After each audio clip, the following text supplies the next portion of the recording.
galitin si Juan, baka magising sa laban. Hustisya'y para sa mayaman, mahirap laging talunan.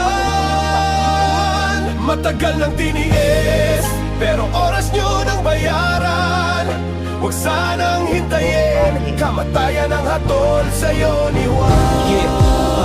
Ito ang kwento ng bawat Pilipinong naiwan ang tinig ng mahihirap. Ang laban ni Juan habang sila'y nakaupo sa kanilang upuan. Mga tao'y nagdurusa at nakabaon sa utang. Tayo'y magsama-sama, tumayo at lumaban. Nilaban ng hustisya para sa kinabukasan. At ito ang inyong tandaan. At huwag niyong kalimutan, huwag niyong galitin si Juan. Sa kanto naglalako, piso-piso lang ang kita. Habang ang mga buhaya, milyon-milyon ang binulsa. Pag mahirap ang nagkasala, kulong agad sa selda. Wala na bang pag-asa? Nasaan ang hustisya? Mga bata walang gatas, tinitiis